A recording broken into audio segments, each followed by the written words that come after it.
क्या आपको पता है इंडिया का पहला ट्रांसजेंडर कपल रिसेंटली पेरेंट बना? सिसजेंडर के बारे में तो आपको पता ही है, ट्रांसजेंडर होता है जो कुछ परसेंट पॉपुलेशन होती है। सो कहानी की शुरुआत होती है जिया, पवेल और जहद से। Please do subscribe for extract and press the bell icon. जिया पवेल एक लड़का बोर्न हुई थी, उसका जो ग्रोथ जो डेवलपमेंट था वो एक लड़की के रूप में हुआ। घर वालों ने एक्सेप्ट नहीं किया तो वो एक ट्रांसजेंडर कम्युनिटी में जाके रहने लग जाती है और वहाँ पे जो लोग थे, बच्चे थे, उनको डांस सिखाना शुरू कर देती है। एक अकाउंटेंट था सुपरमार्केट में जहद, उसकी भी कहानी कुछ ऐसे मिलती जुलती है। जहद पैदा हुआ था एक लड़की के रूप में, लेकिन उसका जो डेवलपमेंट था वो एक लड़के के रूप में हुआ। जहद भी इसी तरह से घर से बाहर चला जाता है और दोनों मिलते हैं कुछ सालों के बाद में और जिया और जहद दोनों शादी कर लेते हैं। थोड़े दिनों के बाद में दोनों प्लान करते हैं पेरेंट बनने का और जहद जो कि अब एक मेल के रूप में था और दोनों जो पेरेंट्स थे वो हार्मोन रिप्लेसमेंट थेरेपी पे चल रहे थे, क्योंकि दोनों का जो हार्मोन्स थे वो अलग सेक्स के थे, तो उनके डॉक्टर ने हार्मोन रिप्लेसमेंट थेरेपी पे रखा हुआ था। हार्मोन रिप्लेसमेंट थेरेपी के चलते हुए जहद जो कि बचपन में एक फीमेल था, उसमें यूट्रस और ओवरीज थे, इसलिए उसको थोड़ा रोका गया। हार्मोन रिप्लेसमेंट थेरेपी को कुछ दिनों के लिए रोका जाता है ताकि प्रेगनेंसी सक्सेसफुल हो।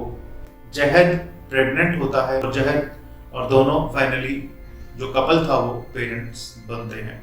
यूजुअली क्या होता है, ट्रांसजेंडर मेल यदि है तो इस केस में जो ट्रांसजेंडर मेल था वो था जहद में यूट्रस और ओवरीज को नहीं निकाला गया था। इसकी वजह से ये सक्सेसफुल हो पाया कि जहद प्रेग्नेंट हो सका और उसने एक बच्चे को जन्म दिया। कई बार क्या होता है, सेक्स चेंज सर्जरी के टाइम जो गोनाड्स होते हैं उनको निकाल दिया जाता है, तो इस केस में जो इंडिविजुअल वो प्रेग्नेंट नहीं हो पाता है। ट्रांस फीमेल जो होती है, ट्रांस फीमेल में प्रेगनेंसी तब हो सकती है जब यूट्रस ट्रांसप्लांट करा जा सके। यूट्रस ट्रांसप्लांट कई अटेम्प्ट करे गए, लेकिन इनिशियली कई लोगों की डेथ भी हुई, लेकिन कुछ रिसेंट रिसर्च और कई सारी स्टडीज है जिसमें सक्सेसफुल यूट्रस ट्रांसप्लांट हुआ और उस यूट्रस ट्रांसप्लांट के बाद में जो ट्रांस फीमेल है वो भी प्रेग्नेंट हो सकती है। दोनों के घर वालों ने भी इनको एक्सेप्ट करा, लेकिन कई सारे स्टिग्मा और कई सारे जो सोसाइटी में इस तरह की बातें हैं जो कि ट्रांसजेंडर जो पॉपुलेशन है उससे रिलेटेड है। क्या क्या प्रॉब्लम्स, क्या क्या इश्यूज हैं वो उनको फेस करने पड़ते हैं।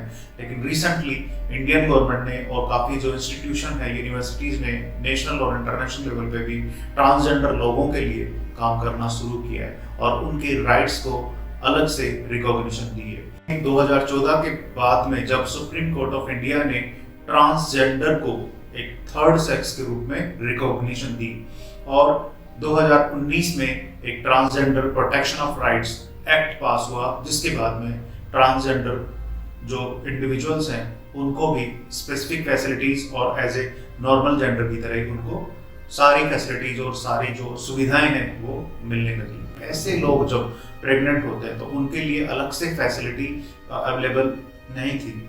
अब उनके लिए अलग से इंश्योरेंस कवरेज और प्रॉपर हार्मोन रिप्लेसमेंट थेरेपी और इवन सेक्स चेंज सर्जरीज भी अवेलेबल हैं।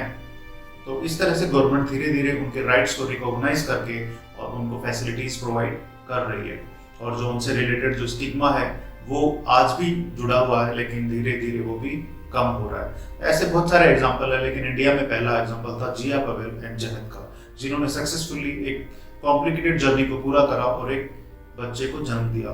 सो ट्रांसजेंडर जो पॉपुलेशन है वो सिसजेंडर की तरह ही उनके राइट्स होते हैं और वो राइट्स जो बाकी जो लोग हैं उनको पता होना चाहिए कि किस तरह से ट्रांसजेंडर को जो पॉपुलेशन है, जो इंडिविजुअल है, उनको हमें ट्रीट करना है, क्योंकि उनके भी जो राइट्स हैं उनको हम नेग्लेक्ट नहीं कर सकते।